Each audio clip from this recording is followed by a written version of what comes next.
Oui, je non. ne le sais pas. Ok. Je ne le sais pas. C'est-à-dire que s'il n'y a pas des nouveaux variants non maîtrisés, oui. Oui, parce que nous aurons... Je tiendrai l'objectif sur lequel je me suis engagé auprès des Français. Nous avons tenu nos objectifs numériques de vaccins. J'avais dit ce chiffre de 10 millions, on l'a fait à date. J'ai dit que nous proposerons un vaccin à tous les adultes d'ici à la fin de l'été. Nous le ferons. Et donc je pense qu'en 2021, nous serons en situation de vacciner toute la population qu'il nous faut pour nous protéger. Ce que je ne sais pas vous dire, c'est est-ce qu'il y a des nouveaux variants qui vont arriver. Et s'il y a un variant qui est résistant à ce vaccin, vous voyez bien que ça change la situation. Là où je suis plus optimiste qu'il y a quelques mois, c'est que nous avons maintenant une capacité de recherche et de production qui fait que nos meilleurs scientifiques et nos industriels nous disent, même s'il y avait des variants sur ce virus-là, nous serions environ en 80 à 100 jours nous adapter et trouver un vaccin qui permette d'y répondre. Par contre, il faut que nos concitoyens aient en tête que peut-être aurons-nous à vivre avec ce virus pendant des années, comme je l'avais dit d'ailleurs dès l'été dernier. Parce que même si on le maîtrise, il y a peut-être qu'il faudra se vacciner chaque année, comme on le connaît pour la grippe.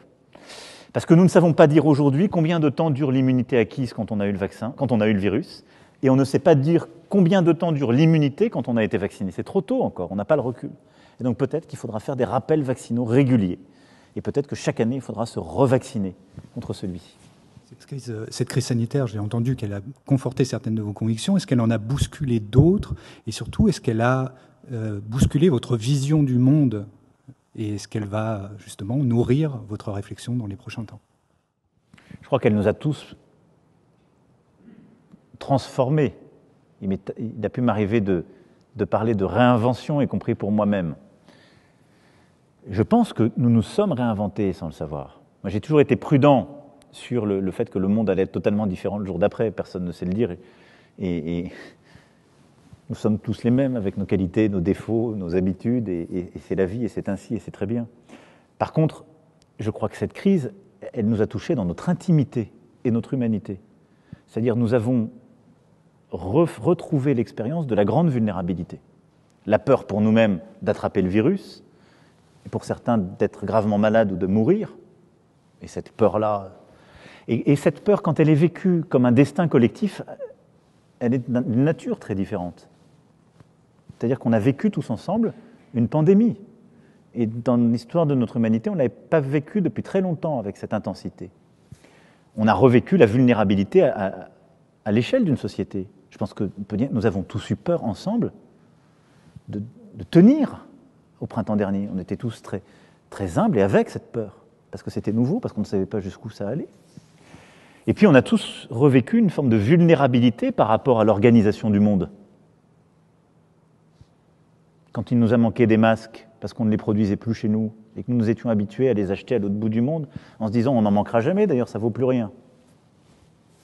Quand on s'est aperçu qu'on pouvait peut-être être en risque de soigner ou de vacciner, parce que d'autres nous diraient « les miens d'abord ».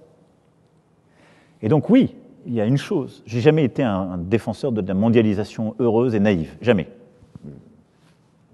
Dès le début de mon mandat, je suis un croyant dur de l'Europe et de l'idée européenne, mais j'y croyais parce que j'étais convaincu que le monde se durcissait.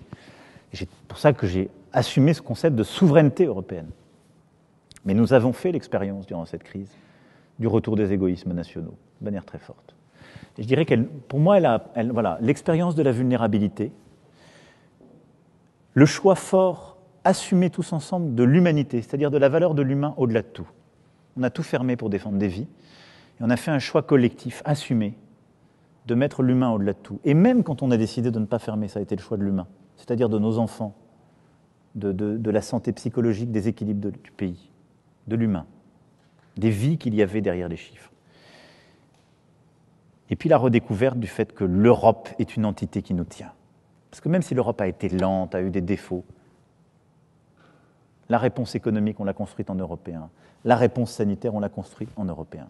Et moi, elle a conforté cela. Mais elle a conforté aussi les égoïsmes qui reviennent, les divisions qui sont là. Et notre très grande fragilité. Et donc, elle a conforté la nécessité, pour moi, de sortir de cette crise en ayant des choix encore plus clairs, plus marqués, qui est de tenir l'unité du pays qui en a infiniment besoin, mais de réembrasser une ambition qui n'est pas simplement de réforme, mais qui est une ambition de civilisation pour notre pays. C'est-à-dire de choisir son avenir, mais de le choisir en développant notre modèle. Parce que tout se tient. Quand je dis on doit avoir de la souveraineté technologique industrielle, c'est aussi parce que nous avons des valeurs, et nous l'avons montré dans cette crise, qui ne sont pas les mêmes que celles des Américains, dans les choix collectifs qui ont été faits, que les Anglo-Saxons, et a fortiori que celles d'autres pays. Nous avons fait des choix pour la vie humaine, nous avons fait des choix pour l'égalité et la solidarité qui sont très européens, parfois même très français. Et si nous voulons les défendre dans ce monde qui vient, on doit avoir la capacité de le faire, et donc la matière économique, industrielle, de recherche pour cela. Ça, c'est un projet de civilisation, de société, un projet de nation, inclus dans l'Europe, qui n'est pas simplement un projet économique.